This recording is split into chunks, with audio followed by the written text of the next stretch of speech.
ಎಲ್ರಿಗೂ ನಮಸ್ಕಾರ. ಲವೀಸ್ ಕಿಚನ್ ಮನೆಗೆ ಸ್ವಾಗತ. ಇವತ್ತಿನ ರೆಸಿಪಿ ತರಕಾರಿ ಸಾಂಬಾರು ಮಾಡ್ತಾಯಿದ್ದೀನಿ.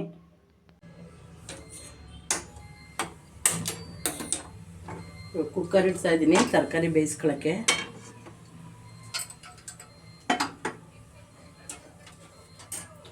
ಒಂದೆರಡು ಗ್ಲಾಸು ನೀರು ಹಾಕ್ತಾಯಿದ್ದೀನಿ.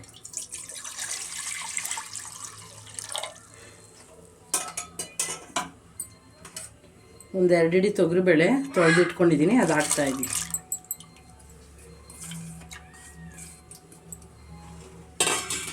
ಮತ್ತು ಮಿಕ್ಸ್ ತರಕಾರಿ ಹೆಚ್ಕೊಂಡು ನೀರಲ್ಲಿ ಹಾಕಿ ರೆಡಿ ಮಾಡಿ ಇಟ್ಕೊಂಡಿದ್ದೀನಿ. ಹುಳ್ಳಿಕಾಯಿ, ಕ್ಯಾರೆಟು, ಆಲೂಗಡ್ಡೆ, ಬದನೆಕಾಯಿ, ಗೆಡ್ಡೆಕೋಸು ಇದೆಲ್ಲ ಹಾಕ್ತಾಯಿದ್ದೀನಿ.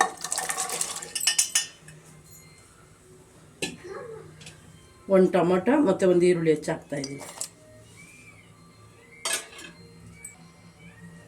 ಇವಾಗ ಅದೆಲ್ಲ ಮಿಕ್ಸ್ ಮಾಡಿ ಒಂದು ವಿಸಿಲ್ ಕೂಗಿಸ್ಕೊತೀವಿ.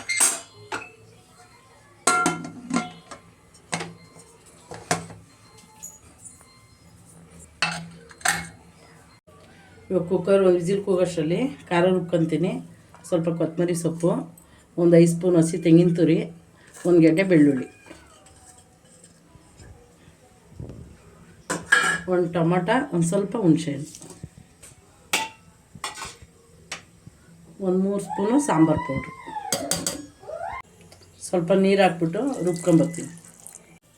ತರಕಾರಿ ಒಂದು ವಿಸಿಲ್ ಕೂಗಿಸ್ಕೊಂಡಿದ್ದೀನಿ. ಇವಾಗ ತಣ್ಣಗಾಗೋಷ್ಟರಲ್ಲಿ ಖಾರ ರುಬ್ಕೊಂಬಂದಿದ್ದೀನಿ. ಈಗ ಒಗ್ಗರಣೆ ಮಾಡ್ತೀನಿ.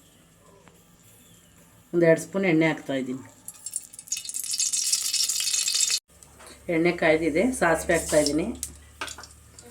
ಕರಿಬೇವಿನ ಸೊಪ್ಪು, ಒಂದು ಅರ್ಧ ಈರುಳ್ಳಿ ಸಣ್ಣಗೆ ಹಚ್ಕೊಂಡಿದ್ದೀನಿ, ಅದು ಹಾಕ್ತಾಯಿದ್ದೀನಿ. ಇದು ಈರುಳ್ಳಿ ಚೆನ್ನಾಗಿ ಒಂದು ಫ್ರೈ ಮಾಡ್ಕೊಬೇಕು. ಈರುಳ್ಳಿ ಫ್ರೈ ಆಗಿದೆ. ಇವಾಗ ಒಂದು ಕ್ಯಾಪ್ಸಿಕಮ್ ಹಾಕ್ತಾಯಿದ್ದೀನಿ. ಒಗ್ಗರಣೆಗೆ ಒಂದು ಕ್ಯಾಪ್ಸಿಕಮ್ ಹಾಕಿದ್ರೆ ಚೆನ್ನಾಗಿರ್ತೈತೆ. ಇದೊಂಚೂರು ಫ್ರೈ ಮಾಡ್ಕೊತೀವಿ.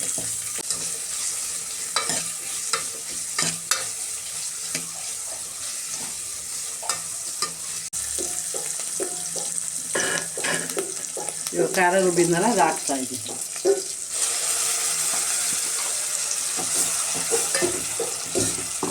ಇದನ್ನು ಹಸಿ ವಾಸನೆ ಹೋಗೋ ತನಕ ಒಂದು 5 ನಿಮಿಷ ಚೆನ್ನಾಗಿ ಫ್ರೈ ಮಾಡಬೇಕು.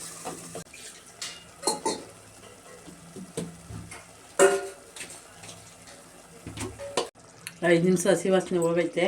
ಇವಾಗ ಬೇಳೆ ತರಕಾರಿ ಬೇಯಿಸ್ಕೊಂಡಿದ್ನಲ್ಲ ಅದು ಹಾಕ್ತಾಯಿದ್ದೆ.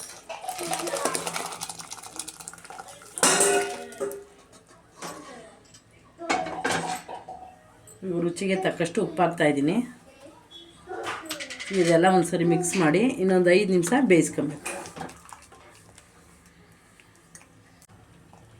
ಈಗ ಬೇಳೆ ಹಾಕಿದ್ಮೇಲೆ ಉಪ್ಪು ಹಾಕಿ ಒಂದು 5 ನಿಮಿಷ ಚೆನ್ನಾಗಿ ಬೇಯಿಸಿದ್ದೀನಿ. ಇವಾಗ ತರಕಾರಿ ಸಾಂಬಾರು ರೆಡಿಯಾಗಿದೆ. ಈಗ ನಿಮಗೆ ಈ ರೆಸಿಪಿ ಇಷ್ಟ ಆದಲ್ಲಿ ನಮ್ಮ ಚಾನಲ್ ಸಬ್ಸ್ಕ್ರೈಬ್ ಮಾಡ್ಕೊಳ್ಳಿ, ಲೈಕ್ ಮಾಡಿ, ಶೇರ್ ಮಾಡಿ. ಹೊಸ ರೆಸಿಪಿ ಜೊತೆ ಸಿಗ್ತೀನಿ.